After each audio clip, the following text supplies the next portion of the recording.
तो हेलो दोस्तों, लेके आ चुका हूँ सोलो लेवलिंग के सीज़न 3 के एपिसोड फर्स्ट का हिंदी एक्सप्लेन। अगर आपने इसका पहले का एपिसोड नहीं देखा तो वो भी आप मेरे चैनल पर जाकर देख सकते हो। तो चलिए शुरू करते हैं। तो एपिसोड के स्टार्टिंग में हमको दिखाया जाता है एक हंटर जो डेंजर के अंदर होता है, तभी अचानक से उसके सामने एक मॉन्स्टर आ जाता है। वो और कोई नहीं बल्कि फर्स्ट मार्च होता है, जो कि हमें सीज़न 2 के लास्ट एपिसोड में दिखाया जाता है। वो यहाँ किसी फ्रैगमेंट ऑफ लाइट के ढूंढने आया था, पर यहाँ पर उसे कुछ नहीं मिलता। वैसे फ्रैगमेंट ऑफ लाइट कौन है ये अभी तक रिवील नहीं किया गया, पर मुझे पता है, लेकिन अभी स्पॉइलर नहीं देना चाहूँगा। अगर आप लोग जानते हो तो कमेंट में ज़रूर देना। तभी हम पे एक और मॉन्स्टर दिखता है जो बहुत ही अजीब दिख रहा होता है। वो दोनों किसी ईस्ट की जगह के बारे में बात कर रहे होते हैं जहाँ सडन मोनार्च था। तो सिंपल वो जनवू की बात कर रहा था, तो दूसरा मोनार्च बोलता है क्रेस्टेड फ्रैगमेंट ऑफ लाइट भी उसी कंट्री में है। तभी वो दोनों देखते हैं कि वहाँ एक और हंटर आ रहा होता है। आप लोग गैस करो वो कौन हो सकता है। वो फर्स्ट मोनार्च समझ जाता है कि वो उसी की चाल थी हमें यहाँ बुलाने के लिए। तभी वो बोलता है कि तुम लोग कहीं कोरिया की बात तो नहीं कर रहे। तो फर्स्ट मोनार्च बोलता है अगर हम बात कर भी रहे हो तो तुम्हें क्या। तभी दूसरा मोनार्च एक पोर्टल खोलता है और फर्स्ट मोनार्च को बोलता है हमारे पास इन सब चीज़ों के लिए टाइम नहीं है। फर्स्ट मोनार्च भी बोलता है अगर तुम हमें रोक सकते हो तो रोक सको। फिर जाने लगते हैं। वो हंटर बोलता है मैं तुम्हें इतनी आसानी से जाने नहीं दूंगा, और वो अटैक करने लगता है। लेकिन फर्स्ट मोर एक आइस की बॉल बना के उसके अटैक को रोक देता है, और उसे पता चलता है कि ये हंटर और कोई नहीं जुनवू के फादर होते हैं। और तुरंत हमको एक रेड गेट दिखाया जाता है जहाँ जुनवू गया था। वहाँ आज उसका सामना डेंजन के बॉस का होता है, और वो बहुत गुस्से में होता है और बोलता है तुमने बहुत अच्छी तरह से फाइट की, लेकिन अब तुम चारों तरफ से घिर चुके हो। फिर जुनवू अपनी आर्मी को आवाज़ लगाता है, लेकिन बहुत देर तक वहाँ पर कोई नहीं आता। फिर वो स्माइल करता है और फिर अपनी शैडो आर्मी को बाहर निकलने के लिए बोलता है। फिर हमको दिखाई देता है कि जुनवू की शैडो आर्मी सभी मॉन्स्टर को मार चुके होते हैं, और वो उनकी और ये देख के उनका बॉस ना और भी ज़्यादा गुस्से में आ जाता है, और फिर वो उनके बचे हुए मॉन्स्टर को अटैक करने के लिए बोलता है। लेकिन यहाँ जुनवू भी अपने शैडो मॉन्स्टर के साथ उनको आगे चलता रहता है। जुनवू के शैडो मॉन्स्टर अचानक से सबको मार देते हैं, और अब सिर्फ बॉस बचा होता है। वो ये सब देख के बहुत गुस्सा हो जाता है और जुनवू की तरफ अटैक करने के लिए आगे बढ़ता है। तभी वो एक आदमी था जो अपनी पावर से उसे ज़मीन पर पटक देता है, और फिर जुनवू बॉस के पास जाता है और बोलता है मेरे सवालों का सही जवाब दो तो शायद तुम्हें कम दर्द होगा। लेकिन बॉस कुछ बोलने से पहले ही मर जाता है। जुनवू समझ जाता है कि सिस्टम फिर से इंटरफेरेंस करता है। तभी उसे समझ आता है कि उसे की मिली थी जो सिर्फ लेवल 100 होने के बाद यूज़ हो सकती थी, क्योंकि जोजो आइलैंड के बाद उसका लेवल 100 हो चुका था। तो अब वो उस की को अपनी इन्वेंट्री से निकालता है, और उसके सामने उस की सारी इन्फॉर्मेशन आ जाती है। उसे पता चलता है कि ये की डबल डेंजन वाले की उस गेट की है, वही डेंजन जहाँ से उसकी पावर मिली थी। ये काफ़ी बड़ी बात होती है जुनवू के लिए कि जिस सिस्टम की वजह से वो इतना स्ट्रॉन्ग बना, और उसके बारे में वो कुछ नहीं जानता। और जब भी उसने सिस्टम के बारे में जानने की कोशिश की है तब सिस्टम ने इंटरफेरेंस कर दिया। और लेकिन इस बार ये सिस्टम उसे खुद बुला रहा था, और वो सोचता है चलो अब फाइनली मुझे उसके बारे में कुछ पता चलेगा। लेकिन वो देखता है उसकी स्क्रीन में वो टाइमर लगा होता है 48 घंटे का, मतलब वो अभी उसे यूज़ नहीं कर सकता। वो सोचता है इतना वेट किया तो थोड़ा और सही। और फिर सीन शिफ्ट होता है और हमें दिखता है कि जुनू काफ़ी वो गुस्से में, क्योंकि उसके जो हेटर्स थे वो ऑनलाइन बहुत ही हेट फैला रहे होते हैं। वो उन सबको रिप्लाई कर रहा होता है, और तभी वहाँ पर जुनवू आ जाता है। वो एक बैग भर के वो स्टोन्स लेके आता है और उससे देता है। बोलता है तुमने बोला था ना हमें बहुत पैसे की ज़रूरत होगी, तो इतने में तो हो जाएगा ना। जुनू कहता है ये तो बहुत सारे हैं, क्या तुमने किसी हाई रैंक गेट क्लियर किया? अब तो हमें नए एम्प्लॉय की सैलरी के बारे में भी नहीं सोचना पड़ेगा। फिर जुनवू कहता है ओह हाँ, मैं तो एम्प्लॉयज़ के बारे में भूल ही गया था, हमें नए गिल्ड के लिए नए एम्प्लॉय भी ढूंढना पड़ेगा। फिर जुनू कहता है वो तो है, लेकिन क्या तुमने अभी तक हमारी गिल्ड के नाम के बारे में सोचा है? फिर दोनों मिलके गिल्ड के नाम के बारे में सोच के बहुत परेशान हो रहे थे। फिर जुनवू बोलता है सोलो प्ले गिल्ड नाम कैसा है? जुनू को ये नाम बिल्कुल पसंद नहीं आता, लेकिन वो कुछ बोलता नहीं है। वो मन ही मन में सोचता है कहीं ये मजाक तो नहीं कर रहा, कोई अपनी गिल्ड का नाम ऐसा कैसे रख सकता है। तभी डोरबेल बजती है, जुनू गेट खोलता है और वहाँ हंटर चाव होती है। ये देख के जुनू शॉक हो जाता है, लेकिन वो जुनू से मिलना ही होती है। जुनू पूछता है तुम यहाँ पर क्यों आई हो? क्या बोलती है, मुझे तुम्हारी गिल्ड ज्वाइन करनी है। जुनू पूछता है, क्या तुम्हें चेयरमैन ने यहाँ भेजा है, लेकिन या फिर उन्होंने तुमको अपनी गिल्ड से निकाल दिया? फिर चा बोलती है, नहीं ऐसा बिल्कुल नहीं है। तो जुनू बोलता है, तो तुम्हें हमारा सोलो प्ले गिल्ड क्यों ज्वाइन करना है?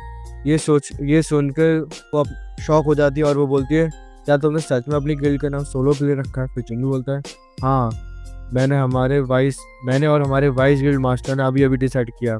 फिर जुनू बोलता है, वेट, मैंने कब डिसाइड किया? और मैंने जो नाम सजेस्ट किया था उसका क्या? फिर जुनबू बोलता है, तुमने कुछ कहा ही नहीं, तो मुझे लगा तुम भी अग्री करते हो। फिर जुनबू नोटिस करता है कि चा की हार्ट बीट बहुत तेज है, लेकिन वो नॉर्मल वे कर रही है। उसे शक होता है कि वो कुछ छुपा रही है, और वो बोलता है, तू अभी अपनी पुरानी गिल्ड के साथ कॉन्ट्रैक्ट में हो, तो अभी हमारे साथ क्यों जुड़ सकती हो? फिर चा बोलती है, मैं ये तोड़ने के लिए जो भी पेनल्टी होगी वो पे कर दूंगी, लेकिन मुझे तुम्हारी गिल्ड में आता है। तो जुनू सोचने लगता है कि इतनी बड़ी पेनल्टी पे करने के लिए भी रेडी है, फिर मेरी गिल्ड में आने के लिए? जुनू कहता है, हमारे पास तुम्हारे जैसे ऐसे हंटर के लिए पैसे नहीं है। चा कहती है, मुझे सैलरी भी नहीं चाहिए। फिर जुनू बोलता है कि तो तुम क्यों ज्वाइन करना चाहते हो हमारी गिल्ड? फिर चा ब्लश करने लगती है। तो सच तो यह है कि जुनू से प्यार हो गया था, लेकिन वो कन्फेस नहीं कर पा रही थी, इसीलिए वो बस उसके पास रहना चाह रही थी, लेकिन वो कुछ बोल नहीं पा रही थी, प्लस ब्लश की जा रही थी। तो जुनू कहता है, ठीक है, तुम ज्वाइन कर सकती हो, लेकिन उसके लिए तुम्हें एंट्रेंस टेस्ट देना पड़ेगा। तो क्या बोलती है, कैसे एंट्रेंस टेस्ट? तो जुनू कहता है, तुम्हें मेरे चुने हुए सबसे स्ट्रॉन्गेस्ट सोल्जर को हराना पड़ेगा। क्या कहती है, ठीक है, मैं रेडी हूँ। इसके बाद दोनों हंटर एसोसिएशन की जिम में जाने के लिए सोच रहे होते हैं एंटर टेक्स के लिए, लेकिन जिम काफ़ी दूर होता है। तो जुनू सोचता है, क्यों ना अपने शैडो एक्सचेंज स्किल का यूज़ किया जाए, इसी बहाने उसे ये भी पता चल जाएगा कि वो अपने साथ किसी और को भी टेलीपोर्ट कर सकता है या फिर नहीं। फिर वो चाके थोड़े पास जाता है वो जो भी स्किल थी उसको यूज़ करने के लिए, और इसके बाद वो काम भी कर जाती है और वो दोनों एक साथ जिम में टेलीपोर्ट हो जाते हैं। चा ये देख के काफ़ी ज़्यादा हैरान हो जाती है कि ये कैसे हुआ। फिर जुनू बोलता है, चलो अब शुरू करते हैं। फिर चा कहती है, एक मिनट, मैंने अपना वेपन तो ऑफिस में छोड़ दिया। फिर जिम के स्टोर में से वो एक शॉट ले आती है, बोलती है, मैं अब रेडी हूँ। जुनू अग्रिस को बुलाता है और बोलता है, मेरे शैडो आर्मी का सबसे बेस्ट यही है। फिर चा बोलती है, विनर कैसे डिसाइड होगा? फिर वो बोलता है, जब तक तुम मेरे शैडो वाले जो भी था उसका फाइट करने वाला, बोलता है, जब तक तुम इसे डिस्ट्रॉय नहीं करती तब तक ये फाइट चलती रहेगी। फिर जुनू सोच रहा होता है, मैंने काफ़ी ज़्यादा स्ट्रिक्ट हो रहा हूँ कि मैं उसको सबसे बेस्ट वाले को यूज़ कर रहा हूँ, लेकिन उसके सामने जाना ज़्यादा सही नहीं रहेगा, क्योंकि उसकी वजह से वो घायल हो गई थी, इसलिए इग्रिस बेस्ट चॉइस था। उसके बाद उनकी फाइट स्टार्ट होती है, दोनों की शॉट टकराती है और उससे काफ़ी ज़्यादा तेज आवाज़ आती है। फिर हमें दिखाया जाता है कि चेयरमैन बिल्डिंग में होते हैं, उनको भी आवाज़ सुनाई देती है। फिर पता चलता है कि आज से किसी ने अभी तक जिम के लिए ऐसा नहीं करता होता। फिर वो अपना कैमरा चेक करता है, जिसमें जुनबू और चा दिखाई देती है। वो सोचते हैं, ये लोग यहाँ पर क्या आए और कैसे आए? तभी उनको याद आता है कि जोजो आइलैंड के बाद जैसे चा होश ना आई, तो उसने सबसे पहले जुनबू के बारे में ही पूछा था। फिर वो सोचने लगता है कि दोनों के बीच में कुछ चल रहा है, इसलिए वो जिम का कैमरा ऑफ करवा देता है, इसलिए क्योंकि वो उसका प्राइवेट जो भी था उसे रिकॉर्ड नहीं करना चाहते। फिर बिल्डिंग हिलने लगती है और उनके पीछे टंगी पेंटिंग गिर जाती है फाइट की वजह से, लेकिन चेयरमैन कुछ गलत ही समझ लेते हैं। अब वो क्या सोच रहे होते हैं ये तो मुझे बताने की ज़रूरत नहीं है, ये आप ही लोग कमेंट में बता देना कि चेयरमैन को क्या लग रहा होता है। इसी बात हमें दिखाया देता है कि चा ने इग्रिस को इजीली हरा दिया था, लेकिन जुनबू शॉक हो जाता है और तभी चा बोलती है, क्या ये ब्लैक मैन तुम्हारा सबसे स्ट्रॉन्गेस्ट सोल्जर था? तुमने कहा था कि तुम सबसे स्ट्रॉन्गेस्ट यूज़ करोगे, तो उसे समन करो।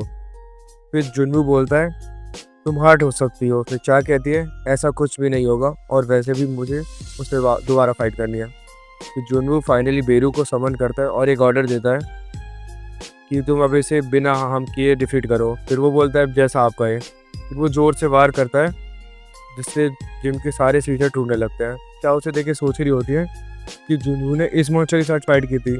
फिर बैरू अपने पंजे निकाल के उसे अटैक करने वाला था, तभी जुनबू कहता है कि उन्हें हटा लो, वरना अगर उसको थोड़ी भी चोट लगी तो मैं तुम्हें नहीं छोड़ूंगा।